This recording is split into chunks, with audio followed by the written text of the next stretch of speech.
In the first part of this series, The Rise of Chatrapati Shivaji Maharaj Part 1, we had stopped with the brave Sardar Baji Prabhu Deshpande and almost 300 Maratha soldiers sacrificing their lives to ensure that Shivaji Maharaj makes it through Pawankhand safely.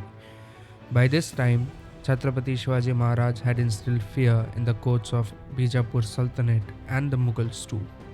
In this part of the series, we are going to witness the clash of Chhatrapati Shivaji Maharaj and the then Badshah of Hindustan, Emperor Aurangzeb.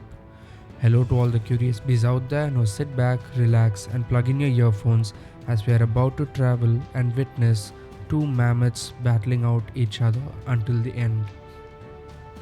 The conflicts between the Mughal Empire and Shivaji Maharaj began in March 1657 when two officers under Shivaji Maharaj raided the Mughal territory near Ahmednagar, and the raids carried out in Junnar by Shivaji Maharaj, where the Maratha forces carried off about 300,000 gold coins and 200 horses.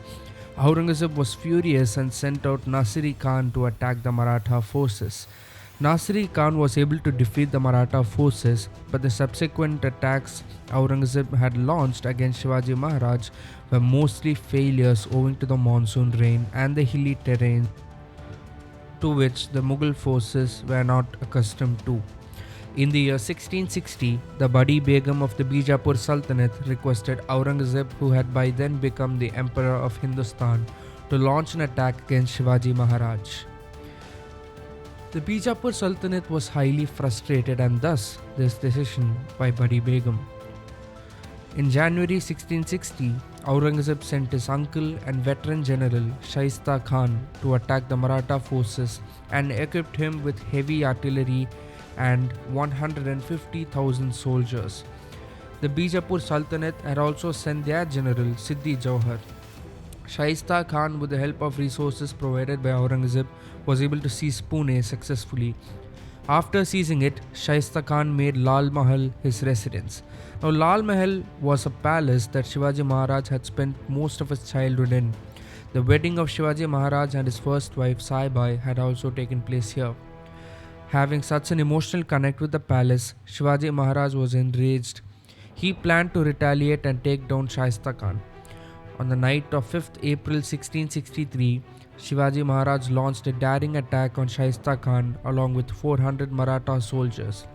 Shivaji Maharaj entered Khan's bedroom and attacked him. The Khan panicked and decided to jump out of the window to save his life. Just when he thought he was going to make it out safely, Shivaji Maharaj managed to chop off Khan's fingers with his sword. Aurangzeb just felt humiliated and ashamed of his uncle when he heard of this incident of Shivaji Maharaj chopping off Shaista Khan's fingers and how he ran away from the palace when he saw Shivaji Maharaj instead of fighting him. Aurangzeb was truly ashamed. He then transferred his uncle Shaista Khan to Bengal as punishment. The treasury of Shivaji Maharaj was almost fully depleted and he had to find a way to replenish it back. He then decided to raid Surat, which was a very rich city under the Mughals back then. He raided Surat and the city of Basrur in Karnataka as well, gaining large amounts of booty and not one civilian harmed during these raids. The merchants were the ones who were looted by the Mughals, and especially the merchants who were very closely associated with the Mughals with heaps of wealth sitting inside their home. After Shaista Khan was almost killed by Shivaji Maharaj, Aurangzeb, who felt very humiliated by this, decided to retaliate. He sent one of his trusted generals, Mirza Raja Jai Singh, who was a Rajput, to launch an attack against the Marathas. The Mughal army had almost 15,000 soldiers more than the Maratha army. They were also very well equipped with heavy artilleries and resources. The Mughal army was successfully able to capture many forts all throughout the year 1665 after defeating the Marathas, whose army was way smaller. The fort of Purandar, which was a very important fort under the Marathas, were also seized by the Mughals. Considering the damage caused by the Mughals and to let the situation cool down a bit, Shivaji Maharaj was forced to sign the Treaty of Purandar with the Mughals. Now, according to the Treaty of Purandar, which was signed between Shivaji Maharaj and the Mughals, the Marathas had to give up 23 forts which were under their control. Only 12 forts were now left under the Maratha control, and they were also forced to pay 400,000 gold coins as compensation to the Mughals. Shivaji Maharaj also had to agree and become a vassal of the Mughal Empire, and he sent his son Shambhaji Maharaj to the Deccan to fight for the Mughal side. In the year 1666, Shivaji Maharaj, now a vassal of the Mughal Empire under the Treaty of Purandar, placed in Deccan, was summoned to the Agra fort by Aurangzeb along with his son Shambhaji Maharaj, who was just 9 years old at the time. Aurangzeb had planned to send Shivaji Maharaj to Kandahar, which is now a part of Afghanistan. On May 12, 1666, Shivaji Maharaj and various generals and mansabdars were present at the Agra fort. Aurangzeb deliberately made Shivaji Maharaj stand alongside low-ranking mansabs whom he had defeated in wars multiple times before.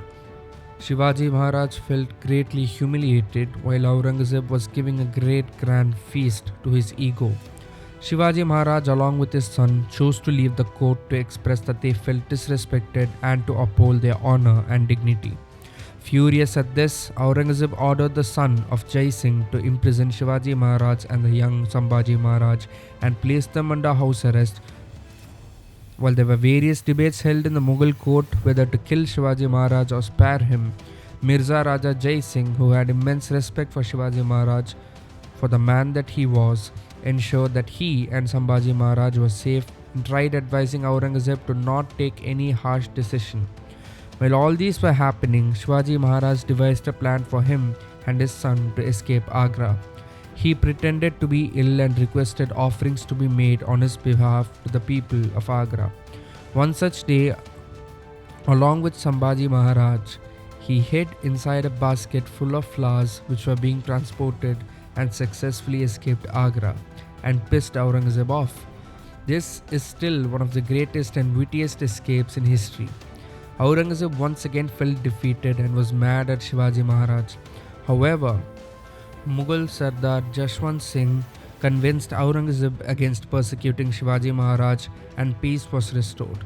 But it did not last long. In the year 1670, Aurangzeb grew suspicious of the strong bonding between his son Muazzam and Shivaji Maharaj. He feared Muazzam would try to overthrow him and claim the peacock throne just as he did when he was young, and suspected that Shivaji Maharaj was in fact brainwashing his son. Aurangzeb took back the title of Jagir given to Shivaji Maharaj and made sure he doesn't receive any tax money. Shivaji Maharaj struck back with intense force, and within 4 months he gained almost every fort that he had given up in the past. He then launched multiple raids in Surat on various Mughal princes and replenished his treasury.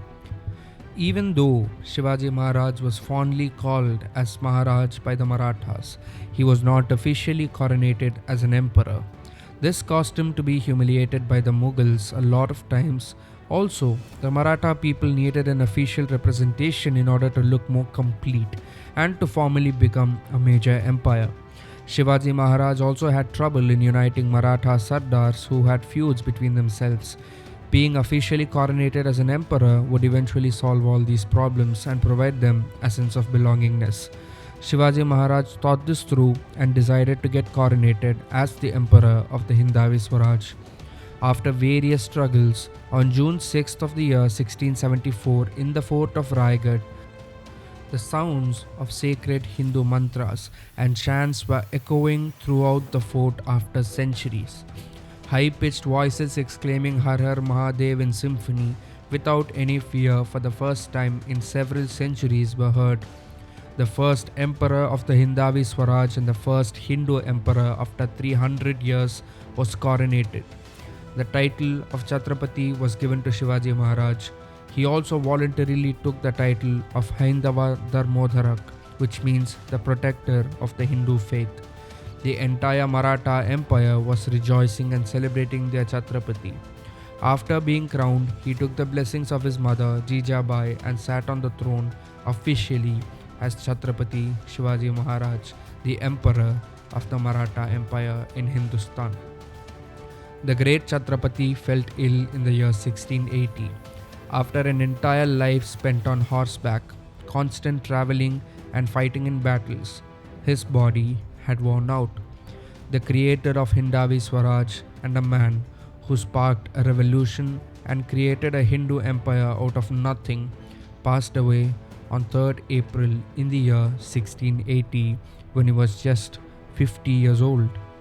He was an emperor who sacrificed his health and mental well being for the sake of his people, culture, nation, and his vision. India will be forever grateful for him, and he will be loved and seen as a hero for generations to come. And I simply cannot conclude this video without saying that Chatrapati Shivaji Maharaj is one of the greatest sons that Hindustan has ever produced. So that's it for today's episode of The B Show. Hope you all enjoyed, and as always, keep the fire of curiosity burning inside of you for eternity. Peace out, and Chatrapati Shivaji Maharaj ki Jai.